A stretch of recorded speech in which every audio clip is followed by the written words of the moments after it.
I found that nothing in life is worthwhile unless you take risks. Nothing. Don't worry. Any mistake is an income, is a wonderful revenue for you. So I told myself and told my young people, The moment you can figure out what it is you're supposed to be doing, the sooner you are able to get about the business of doing that. Nothing is easy, nothing is free. If you want to be successful, you have to pay the price. Alibaba by 18 years to today's size. Yeah, we are lucky, but we work much harder than most of the people. We never sleep well and sound in the evening. I traveled last year. 8, 6, 7 hours a year in the flip plane in the plane. I'm working hard, my team working very hard. 18 years we work like a normal company, 70 years day and night. Nothing is free, nothing is easy. Before 20 years old, be a good student. When you do entrepreneur, just learn some experience.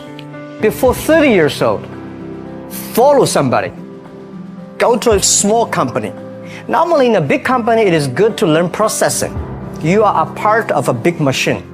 But when you go to a small company, you learn the passion, you learn the dreams. You learn how to do a lot of things at one time. So before 30 years old, it's not which company you go, it's which boss you follow. It's very important. A good boss teaches you differently. Nelson Mandela said, "There is no passion to be found playing small and settling for a life that's less than the one you're capable of living." Now, I'm sure in your experiences in school and applying to college and picking your major and deciding what you want to do with life, I'm sure people have told you to make sure you have something to fall back on. Make sure you got something to fall back on, honey. But I never understood that concept, having something to fall back on. The way through the challenge is to get still and ask yourself, what is the next right move? Not think about, oh, I got all of this stuff. What is the next right move? And then from that space, make the next right move and the next right move. And not to be overwhelmed by it because you know your life is bigger than that one moment. You know you're not defined by what somebody says is a failure for you, because failure is just there to point you in a different direction.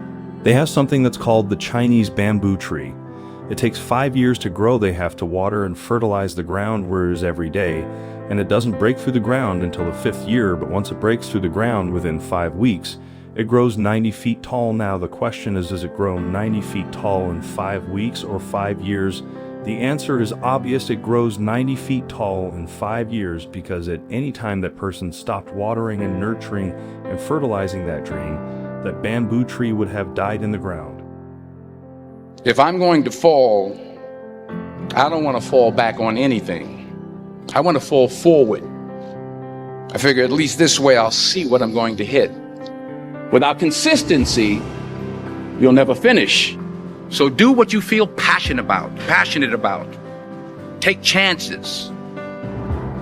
Don't be afraid to fail. There's an old IQ test, was 9 dots, and you had to draw 5 lines with a pencil within these 9 dots without lifting the pencil. The only way to do it was to go outside the box. Don't be afraid to think outside the box. Don't be afraid to fail big, to dream big. But remember, dreams without goals are just dreams. And from 30 to 40 years old, you have to think very clearly when you're working for yourself, if you really want to be an entrepreneur. When you're 40 to 50 years old, you have to do all the things that you are good at. Don't try to jump into the new area. It's too late. You may be successful, but the rate of dying is too big. So 40 to 50, think about how can you focus on things that you are good at. But when you are 50 to 60 years old, work for the young people, because young people can do better than you.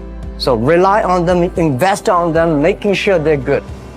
So when you are over 60 years old, spend time for yourself. But this is my advice to the young people. 25 years old, make enough mistakes. I first started as a broadcaster. I was 19, very insecure, thrown into television, pretending to be Barbara Walters, looking nothing like her, and still going to college. So I do all my classes in the morning from 8 to 1, and then in the afternoon I work from 2 to 10 and did the 6 o'clock news. And would stay up and study and all that stuff, until 1, 2, or 3 o'clock in the morning, and then just start the routine all over again.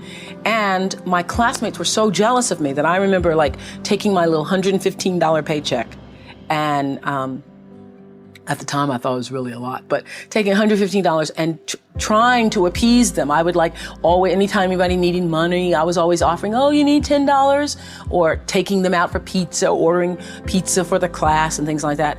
That whole disease to please, that's where it was the worst for me, I think, because I wanted to be accepted by them and could not be, because first of all, I didn't have the time. They wanted me to pledge, and I didn't have the time to pledge. I didn't have the time to be a part of all the other college activities or a part of that whole. I can see people coming out talking to a god of their watering and fertilizing the ground that's not showing anything. Hey, what you doing? Even I hit a long time, man. And the conversation in the neighborhood is you gone a Chinese bamboo tree. That's right. So how long you been working on this? How long have you been working on your dreams good? And you have nothing as your distance. All you've got to show people don't do that to you. And some people, ladies and gentlemen, they stop because they don't see instant results. It doesn't happen quickly. They stop. Oh no, you got to keep on watering. Your dream that is not gonna happen as quickly as you want it to happen. A lot of things gonna happen that will catch you off guard, and so therefore you've got to deal with and handle it as it comes. And not only that, but that faith and patience drives you into action. But, life is so short. It's all about experience. People see different view. Some people think you're rich, you're successful, but me not. Some people say, this guy does not have money, he's a terrible guy. Maybe not. So everybody chooses his own life. I cried. Never sort of we had a lot of problems that people never thought. In the acting business, you fail all the time. Early on in my career, I auditioned for a part in a Broadway musical. Perfect role for me, I thought, except for the fact that I can't sing. I didn't get the job. But here's the thing. I didn't quit. I didn't fall back. I walked out of there to prepare for the next audition, and the next audition, and the next audition. I prayed, and I prayed. But I continued to fail, and fail, and fail. But it didn't matter, because you know what? There's an old saying, you hang around the barbershop long enough, sooner or later you're gonna get a haircut. When you're working at your dream, somebody said the heart of the battle, the sweeter the victory. Oh, it's sweet. It's good. Your wife see when you win it's harder, there's a struggle. See what you become in the process is more important. That's far more important, the kind of person you become. The character that you built, the courage that you develop, the faith that you're manifesting. Oh, it's something that you get up in the morning, you look yourself in the mirror. You're a different kind of person. You walk with a different kind of spirit. People know that you know what life is, that you have embraced life universe hard, but you did it.